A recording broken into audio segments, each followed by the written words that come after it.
Gracious God and loving Father, we just want to bring before you the people on our prayer list that we've been mentioning. We pray that you will bless each one of them richly and fully and help them with whatever it is that they are dealing with, whatever they're battling with. And we pray for your goodness and your mercy for each one of them. Father, be with them, encourage them, and uplift them. As we turn to your word, we're so grateful to be here in faith and fellowship, united with one another. We ask for your guidance as we turn to your word, but we ask for your guidance for our daily tasks, for the things and responsibilities that we deal with every day, for decisions that we have to make, and so on. And we ask, Father, for your blessing upon us as your people. We ask for your guidance today. Draw us closer to you and closer to one another, and show genuine care and concern for all that we meet on life's journey. May they know that we are your people and that our lives reflect your love, your mercy, your goodness, your grace. Let that be our prayer in Jesus' name. Amen. Okay, we're turning back to Matthew 24. And just to recap, there are two broad interpretations of this passage. One is what we call the dispensational approach, in that pretty much all of the things that Jesus talks about the destruction of, what we think of as the destruction of Jerusalem, the destruction of the temple, the terrible events, the awful loss of life in Jerusalem in AD 70, when the Romans took final and brutal action against the Jews who had revolted, and there were riots and there were problems and many Roman soldiers were killed. There are those who take the view that all of these things are things that will happen in the future, that the Great Tribulation is to come. I take the view that the tribulation spoken of in Daniel is AD 70, the destruction of Jerusalem, and so on. So, now, if we pick it up at 29, the problem is that some of the direct words don't seem to fit in. And let me make it clear to you, I am not one of those preachers who starts with a theory or a philosophy or a theology, and you try and break the bones of the text to make it fit into your point. Okay? I believe you start from the text and you see what it says to you. That does not mean that we will understand all of it. Does not mean that all of it makes sense.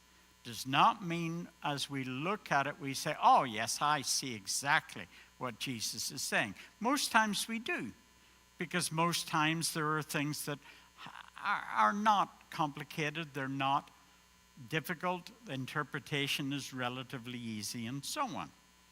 And but this is not one of those things. Now, I want you to look at, so we're at Matthew 24. Take a look at verse 29. Now, if Jesus is speaking about the destruction of Jerusalem 40 years ahead, remember he has said that this generation will not pass away until you see these things. And we've looked before at how a generation in Jewish thinking was 30 to 40 years. But Jesus is saying after the distress of those days, the sun will be darkened, the moon will not give its light, the stars will fall from the sky, and the heavenly bodies will be shaken. There's a couple of things to say about that. You've got to say to yourself, well, is that what happened? Were there these natural disasters? Did the stars fall from the sky? And you have to understand that in some Bible passages, that is imagery. It is not meant to be literal. It is not meant to be taken absolutely as we would ordinarily understand it. If you can, keep your finger in your text and turn back to the Old Testament to the prophecy of Isaiah.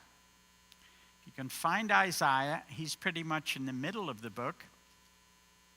If you get to Jeremiah, you need to back up several chapters. So if you turn to Isaiah 34, this is an example I'm giving you of how these are images. These are figurative. They're metaphors. Okay, so we're at Isaiah 34, and this is what it reads. I'm going to read it to you, so if you can't find it or you do not wish to turn to it, I'm going to read it to you. Isaiah 34. Now, Isaiah the prophet is writing this. Verse 4. He's painting a very graphic picture of God's judgment against the nations. And here he is in Isaiah 34. He says, all the stars of the heavens will be dissolved. The sky will roll up like a scroll. All the starry host will fall like withered leaves from the vine, like shriveled figs from the fig tree. You see, very similar idea. Now, Isaiah is not expecting them to take that literally, okay? It is a metaphor. It's an image. It's meant to indicate a great disaster. It's not meant to be taken literally. He doesn't want you to think that all the stars of heaven will fall. You go out one night, there'll be no stars in the night sky. He's not suggesting that the sky will roll up. You know, if you ever pulled up a blind and suddenly it goes up like that and runs round and round and round. That's the image. You know, it's this sudden, dramatic, whoa, look at that, you know. But it's not meant to be taken literally. And I believe that Jesus is doing the same thing when he's talking about these things, where he says, if we go back to 24 again, the sun will be darkened, the moon will not give its light, the stars will fall from heaven, and the heavenly bodies will be shaken. Okay? Similar idea. Now, what does he say? So I think when at first it says, immediately after the distress of those days, this is what will happen. And then he says, at that time the sign of the Son of Man will appear in the sky, and all the nations of the earth will mourn, and they will see. Now I see this as this is a future event.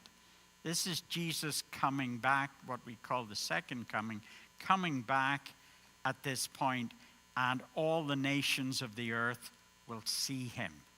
And so that I see as that. Now, if you could simplify this passage, which is complicated, if you could simplify it into two words, Jesus begins with a warning to the apostles. He says, be vigilant and be discerning. And that's the main thrust of this whole chapter, because Jesus is saying, I don't want you fellas to be deceived. Because after I'm gone, all kinds of people are going to appear on the scene.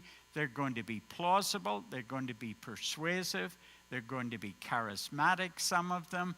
And they will persuade and deceive and trick a lot of people into thinking that they are me and that they've come back. Now, that's the big picture. I have a very simple mind. You've only to ask Heather. She will confirm that. And I like to see things as the big picture. And that's the big picture. Have discernment and be vigilant. Don't be deceived. Don't buy into the latest thing. Don't buy into a popular movement and an idea that you're going to be tricked by these false messiahs. Now, As I say, some of the verses seem to indicate that this is the destruction of the temple, the destroying of Jerusalem, the sending of the Jews out as pilgrims and as strangers and as wanderers into the world. They have no home. There's nowhere to go back to. Jerusalem is no more. It's destroyed. And they have no homeland. And they've nowhere to go back. Just think of that, because you almost can't think, some of you will be able to think of a historical example of that. You know, if you forget about the Jews, can you think of a nation or a people who suddenly, because of either war or disaster or whatever, suddenly had no homeland left? Their homeland was destroyed. Can anybody think of anything that mirrors that?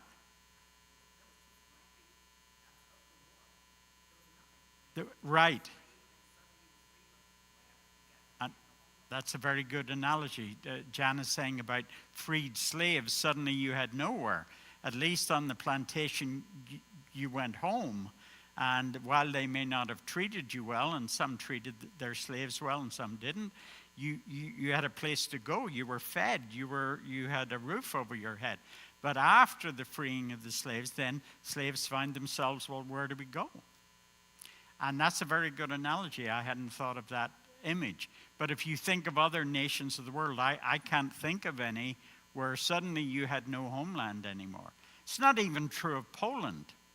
If you think of Poland in World War II, we went to war. Britain certainly went to war because we had made a pact with Poland and said, if the Germans attack you, we will come to your aid. And, you know, Poland had been divided up in a deal with Hitler and Stalin. But after the war, then the Polish people could go back home. You know, so this image of having nothing and so on.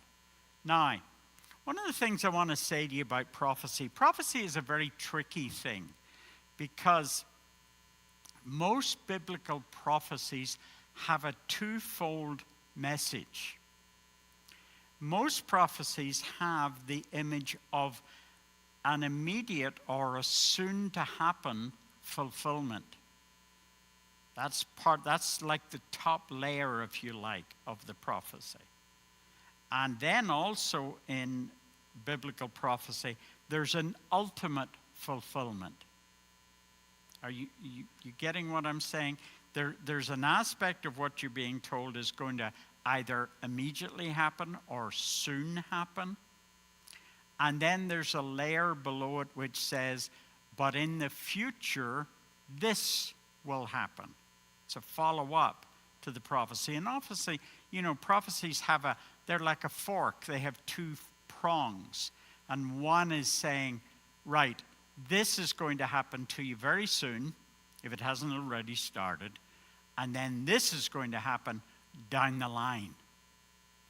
For instance, the Jews were warned in prophecy that God was going to judge them. And they were given not only historical examples, but they were giving prophetic examples. Their prophets were saying to them, you know, you're worshiping other gods, and God will not put up with you. He will use stronger, bigger nations to punish you. One obvious example is after the kingdom split into two, you had the northern kingdom, you had the small southern kingdom, you had 10 tribes up north, 2 tribes in the south. What happens? The superpower at that point were the Assyrians. And the Assyrians came down and they conquered the northern kingdom, and they took most of the people away as slaves. And everybody in Jerusalem trembled because they thought, well, they're coming for us next. They've conquered most of the country. They're going to come further south, and we're going to be slaves like they were. Well, as it happened, that didn't happen. The Assyrians didn't come back. But the prophets kept talking to them about, well, the Babylonians will be your problem. And sure enough, the Babylonians conquer the nation.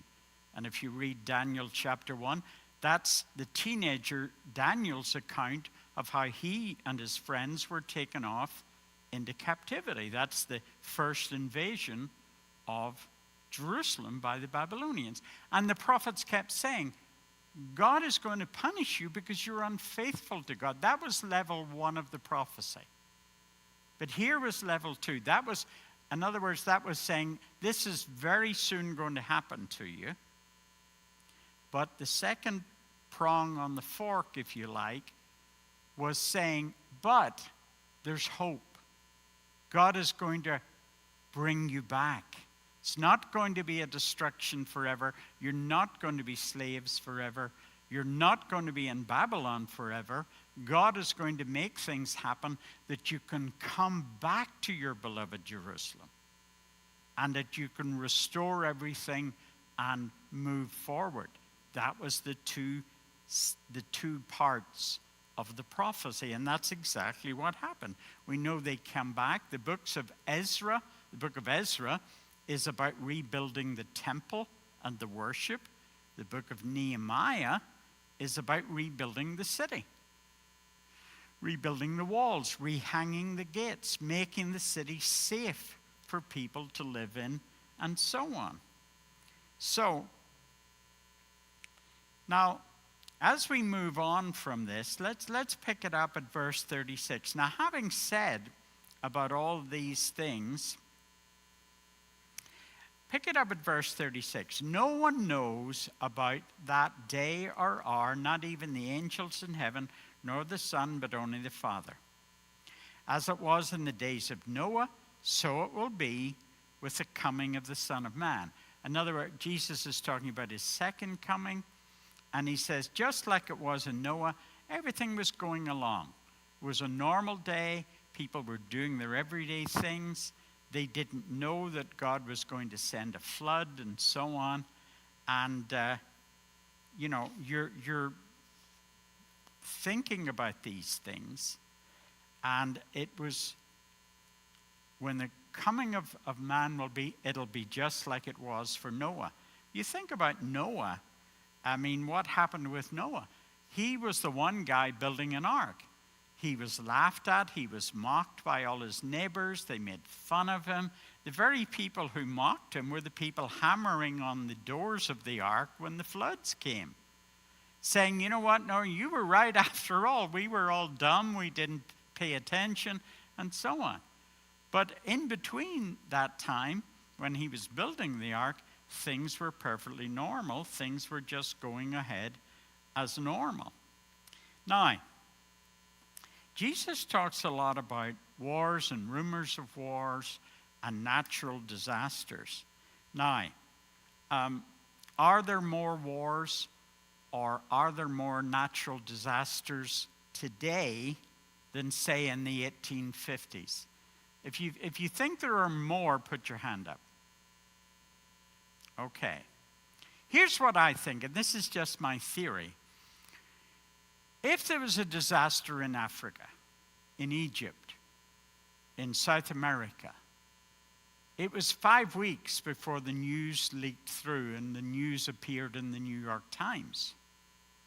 We're living in the age of instant news, satellites, technology and information. I think now we hear about things that happen instantly. We see things through satellites that are happening in Australia, that are happening in Japan. Who can forget the tsunami? Remember the tsunami? And the huge tidal floods, remember? I don't know about you, but I don't think I'd ever heard the word tsunami up to that point. Had you? You know, it was a whole new phenomenon. You talked about, well, what's a tsunami? You know? But I think because of our technology, we hear about things that are either wars or natural disasters, and we hear about them very, very quickly. And Jesus is saying, those will be the normal lot of life. There will always be wars and rumors of war. There'll always be conflicts. Now, if you think about it, in European history, from the Battle of Waterloo, 1815, basically for 100 years there was peace. There was peace in Europe. Now, there were smaller conflicts. There was the Franco-Prussian War. There was the Crimean War. But those tended to be small conflicts. They were short-lived. They went over quickly. It was only with the First World War that all of Europe was then catapulted into a terrible, tragic war, which drew in, I don't know how many nations who were drawn into because the First World War wasn't just fought in France and Belgium. It was fought in Turkey. It was fought in the Middle East. It was fought around Jerusalem. It was fought in Africa between German states, German colonies and British colonies and things like that.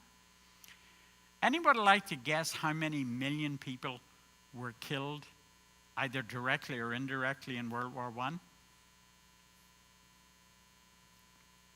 Anybody got a number?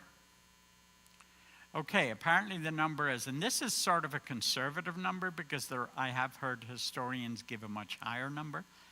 It is reckoned between 9 and 15 million people died as a result of World War I.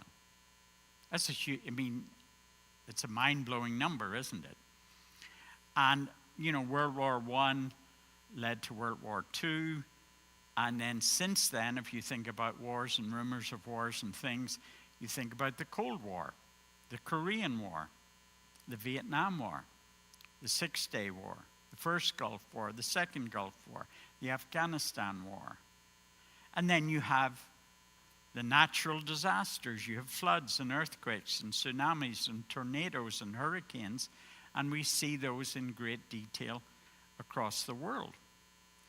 But Jesus says these are the beginnings. You can expect to see these things. Don't be surprised. Don't take them. Because basically I think for most of us in the West, the whole thing of a tsunami was a very new idea, a very new experience for us. We might have thought, if you would have been a biblical thinker and you were looking at the tsunami, you might say, this is a sign that we're coming close to the end of the age. We're coming close to Jesus' return. And that might be the case. But it wasn't directly the case, was it? Now, remember, I made the point to you last time that Jesus has been painting on a big canvas. He's been giving them, the disciples, the apostles, he's been giving them two issues to think about. One is the destruction of the Jerusalem, because that's what, if you go back to verse 1 of 24, that's where it all starts, because the disciples are so proud of the temple and saying, look at this, Lord, isn't it wonderful? Look at these buildings. Look at how magnificent it is. Look at how impressive it is. And that leads Jesus to say, well, listen, fellas, there's going to come a point where none of these beautiful stones are going to be left one standing on the other. But then he goes on to talk to them in very personal terms.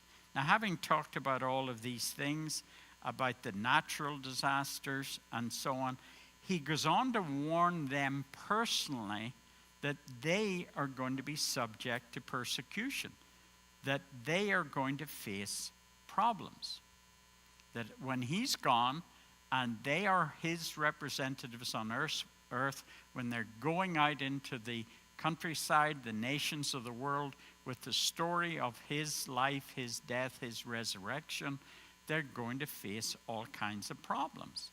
Now, Jesus does not exaggerate these things. Let's turn down to,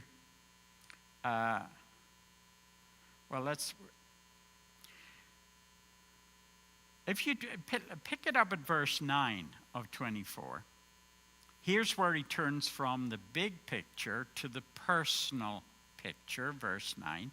Then you will be handed over to be persecuted and put to death.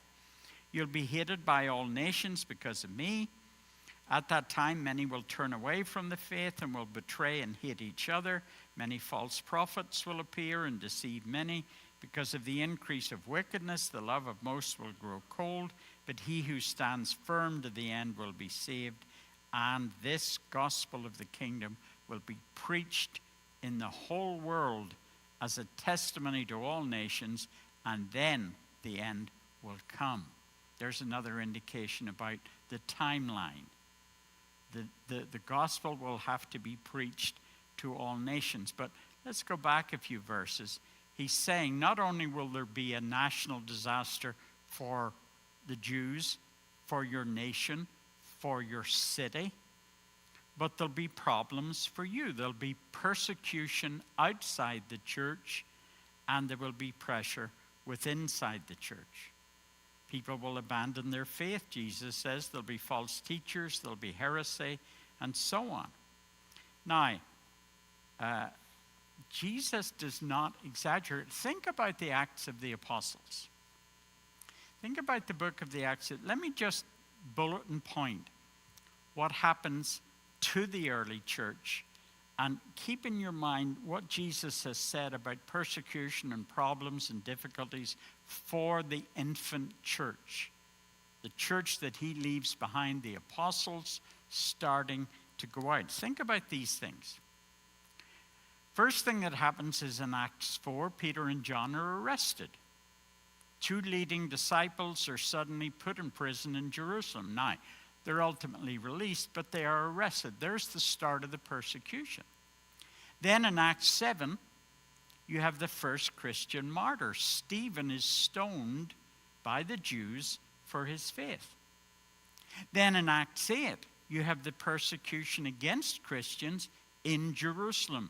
The Jews rank up their anger, their enmity, and their hatred against the followers of Jesus, and a lot of the Christians in Jerusalem have to leave the city and flee.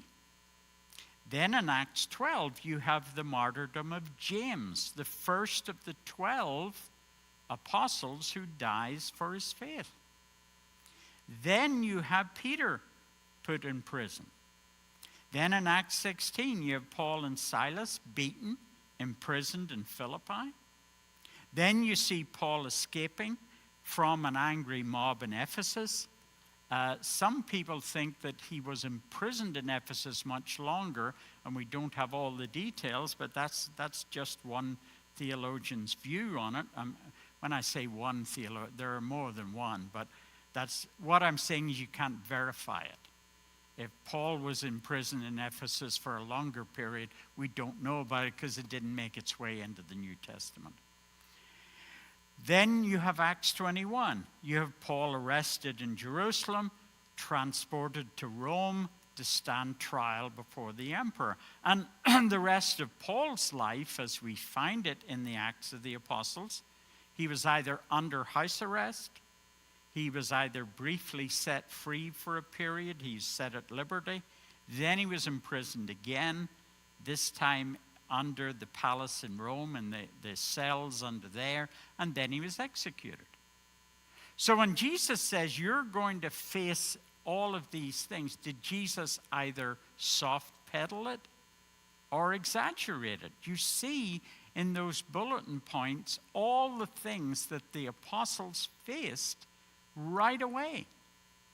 As soon as Jesus was gone, as soon as they go out with the message, what happens? All of these things happen. One after another of them are attacked.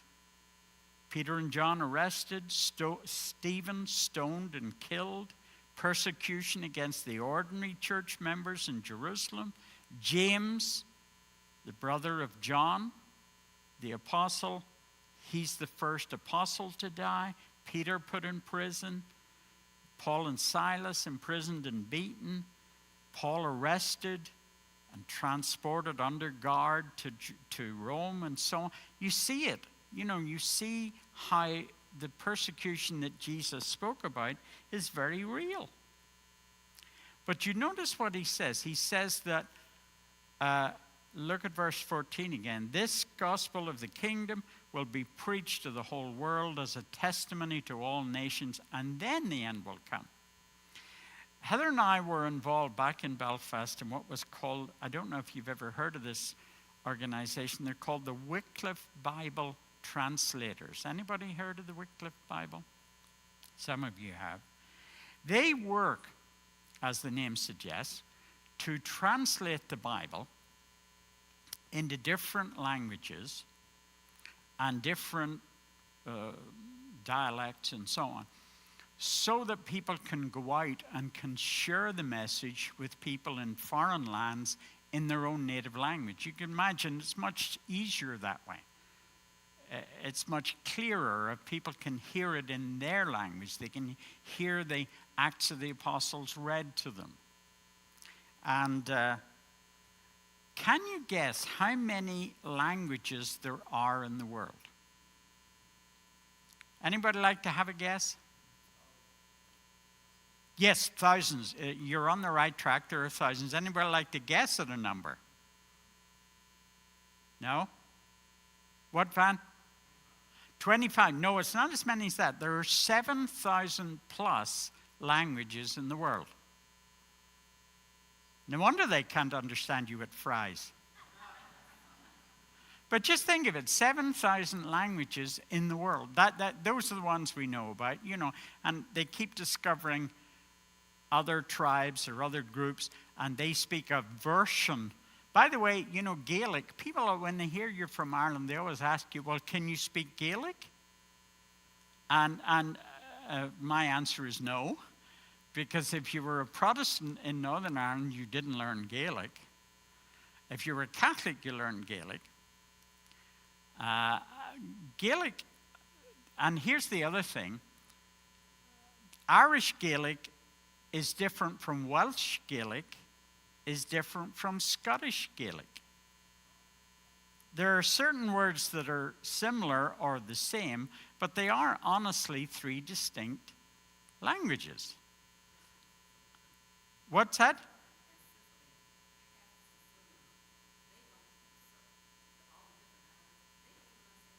Sicilians.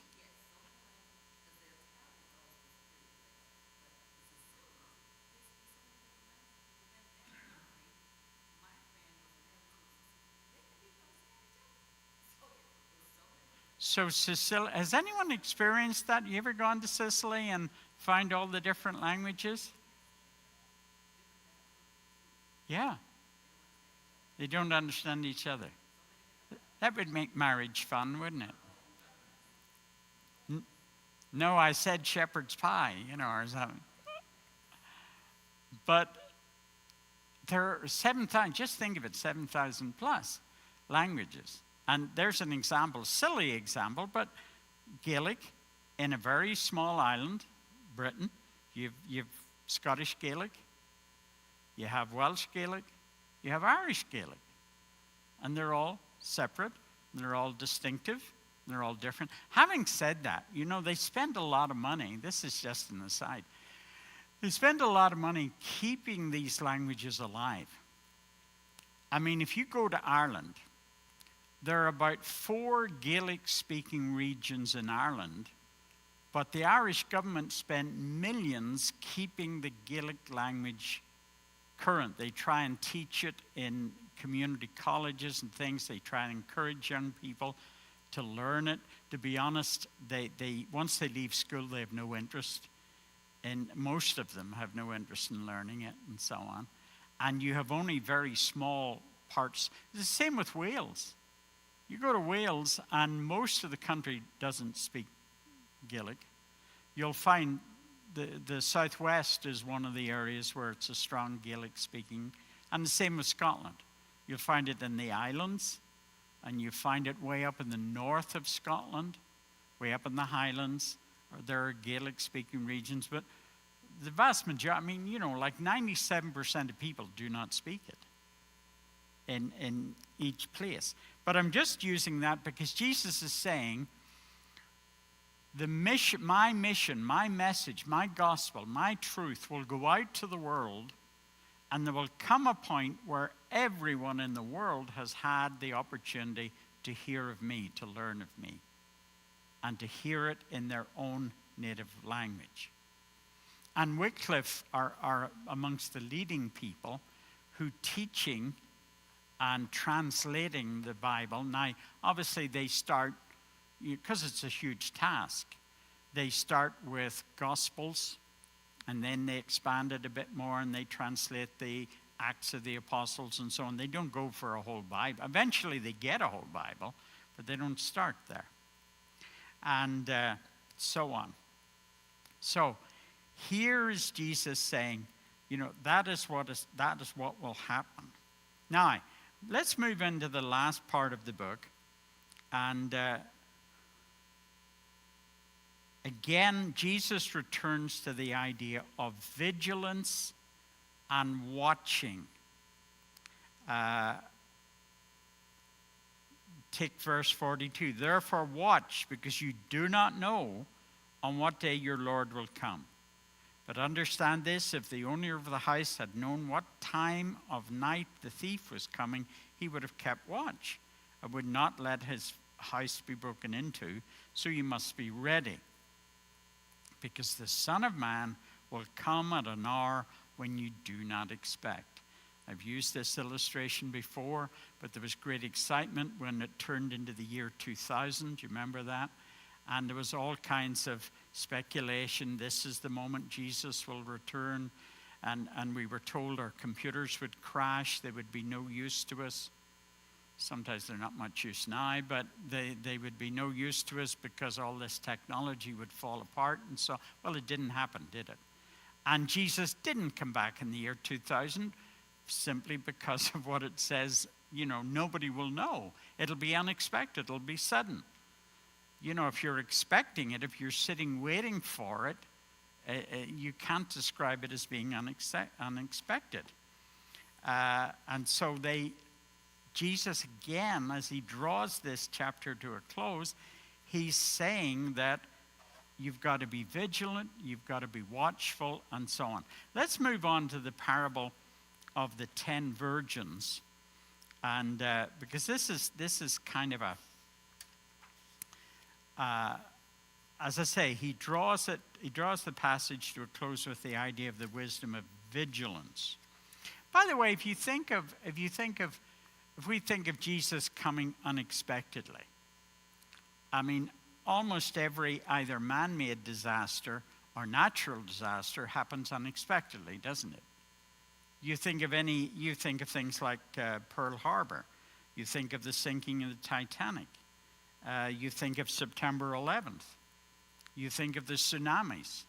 You think of earthquakes. You think of floods and wildfires. Those things just pop up. They're unexpected. They're unplanned for, and so we're unprepared,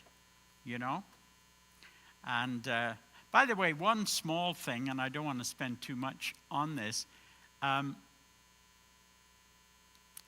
The word that you find in verses 45 and through to 51, where Jesus talks about a servant, in the original, the word that's used is the word doulos. And doulos in the Greek is very clearly set out with the word slave. Now, when the translators translated the Bible, they retreated a little bit from using this blunt term meaning a slave. It was, and it's more so today, because slavery was so obnoxious, slavery was so awful, and we retreat from it and we say, well, whatever you do, don't mention slavery and so on. And you try and soften it by saying servant. It doesn't actually say servant, it says slave. And a slave was someone who was purchased. They didn't recruit, they weren't recruited for the job, they weren't hired, they were bought. They were bought off the auction block, and they were owned body and soul by the owner, the slave owner. And so Paul, emphasizing this, says in 1 Corinthians 6:19, you are not your own, for you were bought with a price, the price of Jesus. The price of Jesus' death upon the cross is what purchased your redemption. Paul doesn't soften it. He says you were purchased. And everybody in that age, everybody in that era knew what happened in a slave market. You were bought. at a knockdown price. So the whole idea. As we go into, I think we probably don't have time to start but let me tell you this about this. Let me say two things about the parable of the 10 virgins. Eastern weddings are different in so many ways from Western weddings. And we're going to see that. We'll see it next time. And these girls had jobs to do. They were part of the bridal party, so they had tasks. That bit is the same. Whether you're in a Western wedding or an Eastern wedding, if you're a bridesmaid, if you're a matron of honor, if you're the best man, the groomsman, or something like that, you have certain jobs to do. You have certain responsibilities. Whereas if you're a guest, most of us would prefer to be guests, wouldn't we? Because as a guest at a wedding, you just show up, enjoy the food, enjoy the drink, have a great time, and go home. You don't have anything to do, you don't have any duties or responsibilities or whatever. Except if a friend of mine was the oldest flower girl in creation at a wedding. But apart from that, if you're usually just a guest, you don't have anything to do. That's the first thing. The second thing is, in an interesting book, the Reverend Alexander Findlay, who was a Methodist minister, he took a tour of Palestine in the 1920s. And he tells in the book of arriving. He's in a car, and he has a Jewish guide guiding him through the villages and so on. And he's arriving in this small town or village, and dancing in front of his car, he notices this group of 10 young women, all dressed the same, all very brightly colored, and they're using bells, and they're dancing, and they're singing, and they're making a whole thing. And he says to the guide, "Well, what's this about?" And the guide says, now this is the 1920s, okay, you're 2,000 years on from Jesus' parable, right? The guide says to him, "Oh, they're bridesmaids on the way to the bride's house." So you can see that the same kind of thing happened. And what they did was they went to the bride's house, they made sure she was ready and all, and then they sat down and waited. Now here's the kicker. This is 1920s. He says to the guide, "Would it be okay if we're guests at the wedding? Could we go and witness the wedding? We wouldn't eat their food or impose on their hospitality, but could we come and see the wedding?" Now here's the interesting thing, 1920s. He says, "No, we have a schedule, and this wedding might take place later today, might not take place until tomorrow, or might not take place for several days." Isn't that interesting? It's exactly the way it is in Jesus' parable. Their job was to go to the bride's house, and you sat and waited. What were you waiting for? You were waiting for the bridegroom to arrive. And you didn't know when the bridegroom would arrive. It might come today, might be tomorrow, and so on. Then you formed up the procession. And led by the bride and the groom, you processed through the village, the town, with all of these people behind you and all the guests, and the whole village was there to see the whole occasion. And you went from the bride's house to the groom's house. And then the whole wedding feast and the whole thing started. But think about that. Think about how in 2,000 years, in the 1920s, here is an Eastern wedding happening almost exactly as Jesus tells it in the parable. Don't you think that's interesting? And the fact that he said to them, "No, we can't do that because it might be later today, it might not be tomorrow, might be the next day." I mean, in our Western culture, you'd say, well, I took time off for this, or I took a day off work to go to this wedding. And then you discover, well, it's not on the Saturday like you thought, and it didn't take place until the Sunday or the Monday or whatever. But isn't that interesting? So here was this, as I say, he was out there taking a tour in the 1920s, and he saw, I mean, it must have been so vivid to him. He immediately would have thought of Matthew 25. The virgins, the girls at the wedding, and there they are all dressed the same. By the way, that's why it's very hard to get a women's soccer team together, because you can't get 11 girls to dress in the same outfit. It's not easy. Not that they can't play soccer. They can play soccer. They just don't like wearing the same things. But here you are, 2,000 years on. Almost an identical description and situation. It makes because to our Western eyes, this idea of a delay and all that, we're going, yeah, I don't understand that. Think about it now in a different way. Think about it that for 2,000 years, they didn't know when the bridegroom was going to show up. Nowadays, I speak as a pastor, because I had one wedding, and this girl came from a family who were late for everything in our church. They really were. Her and her mother were famous for being late for everything. And she was 45 minutes late. 5 more minutes, I was taking the robe off and going to play golf. Because I had warned Jillian, I said, don't you be late. And the story we were told was that the cars didn't show up to bring her and her mother to the church and so on. And I never forget the agony of that young groom, sitting down there and everybody getting flustered and everybody, do you think she's changed her mind? Is she going to show up? And I remember sitting there, and you had the organist playing everything he knew. Playing through every hymn in the hymn book, Well, all except that hymn, Fight the Good Fight. That's never a good wedding hymn.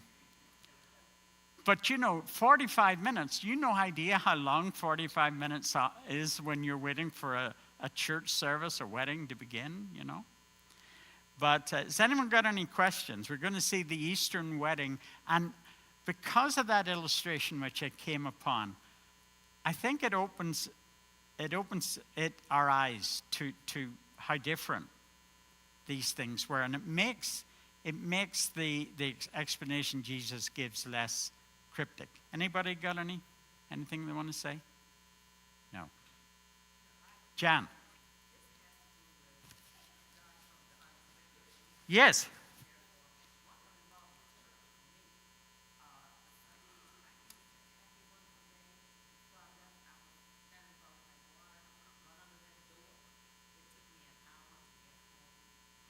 Oh.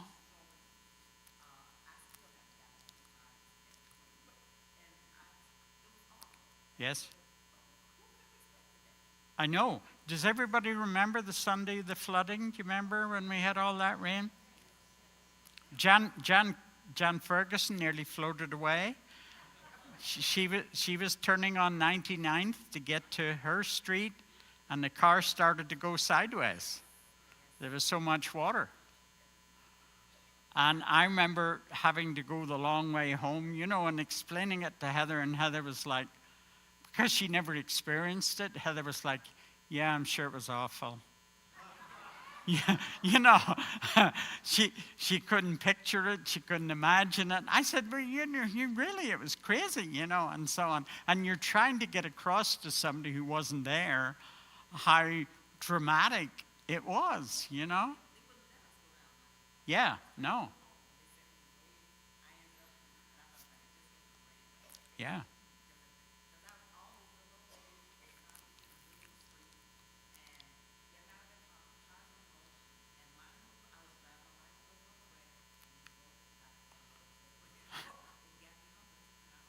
Yeah.